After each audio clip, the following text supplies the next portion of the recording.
আল্লাহর অশেষ রহমতে আমাদের কাছ থেকে যারা চিকিৎসা নিয়েছেন এর মধ্যে ৮০% যুবকেরা সুফল প্রাপ্ত হয়েছেন, সুস্থ হয়েছেন। বইটি উপস্থাপন করছি।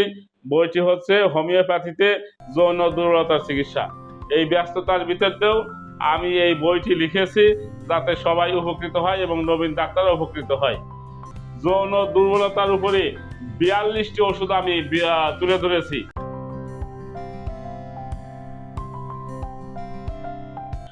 আসসালামু আলাইকুম ওয়া রাহমাতুল্লাহি ওয়া বারাকাতুহু। সম্মানিত সুধীবৃন্দ এবং নবীন ডাক্তারবৃন্দ, আপনাদেরকে আমি নতুন একটি বিষয় আজকে উপস্থাপন করতে যাচ্ছি। হয়তো নবীন ডাক্তার এবং সুধী সমাজ, শিক্ষিত সমাজ যারা নিজেরা সচেতন এমন ব্যক্তিরা এর মাধ্যমে উপকৃত হতে পারবেন। সেটা হলো যে আমি দীর্ঘদিন যাবৎ আপনাদের সামনে যৌন রোগের বিষয়ে বিভিন্ন ভিডিও উপস্থাপন করেছি। এর মাধ্যমে আমাদের দেশের অনেক যুবক উপকৃত হয়েছেন, তার নিজেরা বিভিন্ন ওষুধ সম্পর্কে জেনেছেন এবং নিজেরা চিকিৎসা করেছেন। অনেকে আমাদের শরণাপন্ন হয়েছেন, আমাদের কাছ থেকে চিকিৎসা নিয়েছেন। আল্লাহর অশেষ রহমতে আমাদের কাছ থেকে যারা চিকিৎসা নিয়েছেন এর মধ্যে ৮০% যুবকেরা সুফল প্রাপ্ত হয়েছেন, সুস্থ হয়েছেন। ২০% হয়তো সুফল প্রাপ্ত পাননি।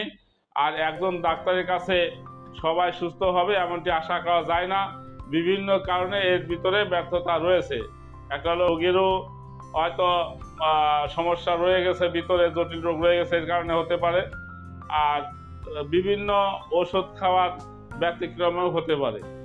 তো যা হোক, তো আমি নতুন একটা বিষয় আপনাদের সামনে তুলে ধরছি এই কারণে যে দেশে আমার যত রোগীর চাপ এবং বাইরে থেকে আমাদের দেশের যুবকরা যা যোগাযোগ করছে সবাইকে আমি একা চিকিৎসা দিয়ে আমি সম্ভব হচ্ছে না। এই কারণে আমাদের দেশের নবীন ডাক্তার যারা আছেন তারা যাতে যৌন রোগে বিশেষ অভিজ্ঞতা সঞ্চয় করে রোগীদের চিকিৎসা দিতে পারেন।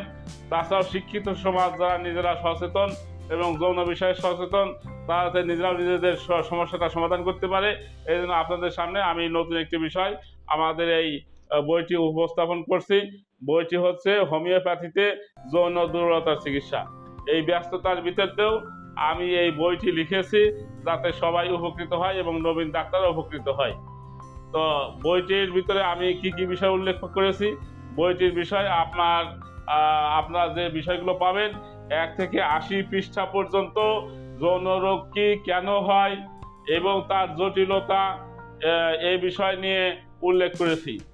এবং ৮১ থেকে ১৩২ পৃষ্ঠা পর্যন্ত যৌন দুর্বলতার উপরে ৪২টি ওষুধ আমি তুলে ধরেছি। ৪২টি ওষুধ সম্পর্কে আলোচনা করেছি। এর লক্ষণ, এর খাওয়ার নিয়ম, ডোজ সবকিছু এই বইয়ের মধ্যে লিপিবদ্ধ আছে।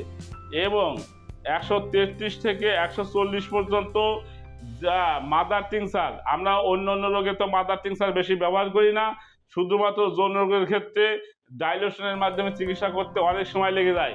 এমনকি আমি যে রিয়েল হোমিওপ্যাথি করি, রিয়েল হোমিওপ্যাথির মাধ্যমেও চিকিৎসার সফলতা হতে অনেক দেরি হয়ে যায়।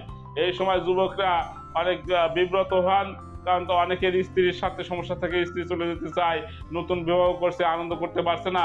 এই অবস্থায় এত সময় তাদের দেওয়া সম্ভব হয় না, বিধায় আমরা এক্ষেত্রে মাদার টিংচার ব্যবহার করি এবং মাদার কম্বিনেশনও ব্যবহার করি এবং তাতে তাড়াতাড়ি সুফল পায় এবং পরবর্তীতে ডাইলেশনের মাধ্যমে স্থায়ী চিকিৎসা করে থাকি। তাই এই মাদার এবং মাদার কম্বিনেশন সম্পর্কে ১৩৩ থেকে ১৪০ পৃষ্ঠা পর্যন্ত মাদার কম্বিনেশন, অর্থাৎ একটা মাদারের সঙ্গে আরেকটা মাদার মিশাইলে কাজ হয়, কোন কোন মাদার সাথে কোন কোন মাদার মিশানো যায় এবং ভালো কাজ করে, সুফল পাওয়া যায়, সেই বিষয়ে আলোকপাত করেছি। এবং এই বইয়ের ১৪১ থেকে ১৮০ পৃষ্ঠা পর্যন্ত যৌন সহায়ক খাদ্য, অর্থাৎ যারা শিক্ষিত সমাজ যৌন রোগ সম্পর্কে নিজেরা সচেতন, তারা যাতে বয়সের শেষ পর্যন্ত আপনার থাকে, যৌন ক্ষমতা থাকে, অক্ষুণ্ণ থাকে, এই বিষয়ে কোন কোন খাদ্য আপনার সহায়ক হতে পারে, কোন কোন খাবার খেলে আপনার যৌন বিষয়ে ভালো থাকবেন, এই বিষয়গুলো আপনার সুন্দরভাবে উল্লেখ করা হয়েছে। ব্যাপক গবেষণার মাধ্যমে যে তথ্যগুলি বর্তমান বিজ্ঞানীরা দিয়েছেন, চিকিৎসা বিজ্ঞানীরা, সেগুলো এর বইয়ের মধ্যে সন্নিবেশিত করেছি। এবং এই বইয়ের ১৮১ থেকে ২৪০ পৃষ্ঠা পর্যন্ত যৌন রোগে কার্যকরী বিভিন্ন ভেষজ, অর্থাৎ আমাদের দেশের গাছরা যেগুলো যৌন রোগের জন্য বিশেষ কার্যকরী, সেইগুলো এই বইয়ের মধ্যে উল্লেখ করা হয়েছে। কারণ আমাদের আশপাশে অনেক গাছই আছে যেগুলো আমরা মাঝে মধ্যে খাইলে আমাদের যৌন রোগ থাকবে না বা যৌন অক্ষমতা আসবে না। এই বিষয়গুলো আমাদের এই বইয়ের মধ্যে আপনারা পাবেন। তো ধন্যবাদ সবাইকে। আপনারা বইটি পড়লে বিস্তারিত এই 5টি বিষয় আপনারা অবগত হয়ে নিজেরা সুস্থ হতে পারবেন এবং রোগীও চিকিৎসা করতে পারবেন। সবাই ভালো থাকবেন। আসসালামু আলাইকুম ওয়া রাহমাতুল্লাহি ওয়া বারাকাতুহু।